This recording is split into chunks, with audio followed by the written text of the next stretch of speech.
Shout out to my niece.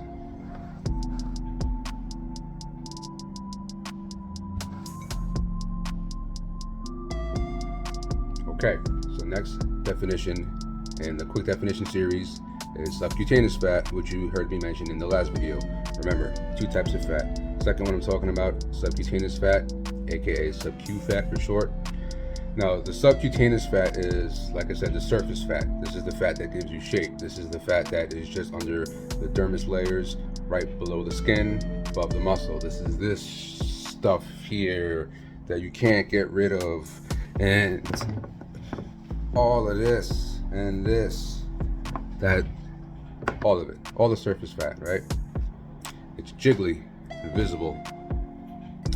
Now, this is not as dangerous as visceral fat. Visceral fat is disgusting. Visceral fat is basically like liver sewage. Like, it's the stuff that got left over and leaked into your intestines and organs. Like, that's the stuff you gotta get rid of, but luckily is the easiest to get rid of.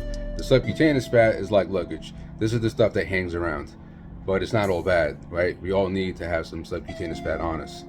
It's also in the thighs, the butt. You know, it has a function. It gives your body padding. It insulates you. It helps with certain processes. It is a connective tissue. It regulates your body temperature. So how does it accumulate? Of course, everybody knows the answer. You are ingesting more calories, taking in more calories than you are burning. Fat is basically stored energy.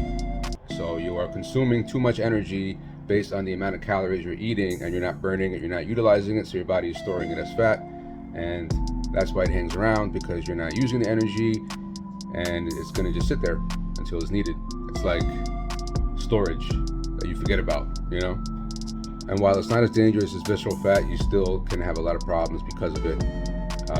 Too much of it is dangerous for you.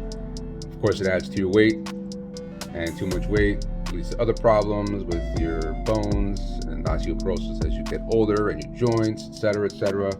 So yeah, you don't want too much of that either. And just to clear up some confusion, subcutaneous and visceral fat are both on the stomach. Some people were confused with my last video. The subcutaneous fat is on the gut, below the skin, over the muscles, on the belly. It hangs more, so it's more jiggly. The visceral fat is behind that, behind the muscle, and is pushing your belly out, right? So there's a collaboration there between both fats, giving you that gut. Now, how do you get rid of it?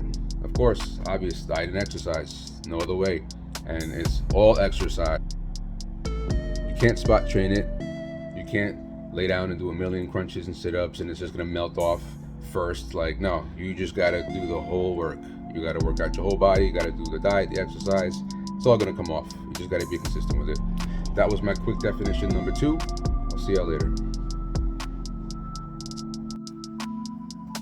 Thanks for watching. I just want to say one last thing. I want to give a big shout out to my boy Z 1.0. He's a good dude. He's donating his music to my channel, and he's helped me a lot with this. This has been a good collaboration. And also to my niece. She's basically been doing the thumbnails for this series. She's my first employee.